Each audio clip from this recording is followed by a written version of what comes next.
Bismillahirrahmanirrahim. Assalamualaikum warahmatullahi wabarakatuh. Perkenalkan, nama saya Adinda Rizka Kurnia dari kelas 1A ada 4 Administrasi Bisnis. Baik, saya akan menjelaskan tentang perdagangan internasional. Yang pertama, pengertian perdagangan internasional. Perdagangan internasional adalah suatu aktivitas perdagangan yang dilakukan oleh penduduk suatu negara dengan penduduk negara lain atas dasar kesepakatan bersama.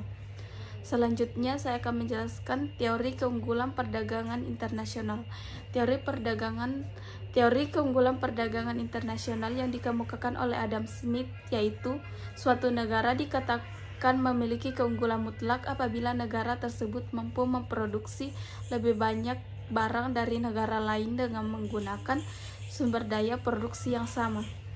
Selanjutnya, kebijakan perdagangan internasional. Kebijakan perdagangan internasional adalah rangkaian tindakan yang diambil untuk mengatasi kesulitan perdagangan internasional. Jenis kebijakan yang digunakan ialah kebijakan ekspor dan impor. Selanjutnya, faktor pendorong perdagangan internasional. Faktor pendorong perdagangan internasional terbagi 4. Yang pertama, perbedaan kemampuan pengasuhan keterampilan, ilmu pengetahuan, dan teknologi dalam mengelola sumber daya.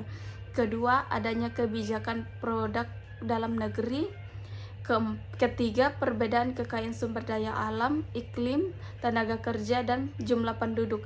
Yang keempat, perbedaan selera. Selanjutnya, dampak positif perdagangan internasional. Dampak positif perdagangan internasional terbagi 6. Yang pertama, menambah kesempatan kerja. Kedua, mendorong kemajuan ilmu pengetahuan dan teknologi. Ketiga, sumber pemasukan kas negara. Keempat, menciptakan efisiensi dan spesialisasi. Kelima, memungkinkan konsumsi yang lebih luas dari suatu negara. Keenam, menstabilkan harga. Selanjutnya dapat dilihat dampak negatif perdagangan internasional. Dampak negatif perdagangan internasional terbagi 3. Yang pertama, produk dalam negeri kurang diminati karena industri dalam negeri kalah bersaing. Kedua, pola konsumsi masyarakat yang meniru konsumsi negara maju dan masyarakat juga menjadi lebih konsumtif. Yang ketiga, adanya persaingan tidak sehat seperti adanya praktek dumping dan lainnya. Selanjutnya, macam-macam perdagangan internasional. Yang pertama, perdagangan bilateral. Perdagangan bilateral adalah perdagangan yang dilakukan antar dua negara. Yang kedua, perdagangan regional. Perdagangan regional adalah perdagangan yang dilakukan oleh negara-negara yang berbeda dalam suatu kawasan tertentu, misalnya negara-negara ASEAN. Yang ketiga, perdagangan antarregional. Perdagangan antarregional adalah perdagangan antar kawasan tertentu, misalnya ASEAN dengan NAFTA.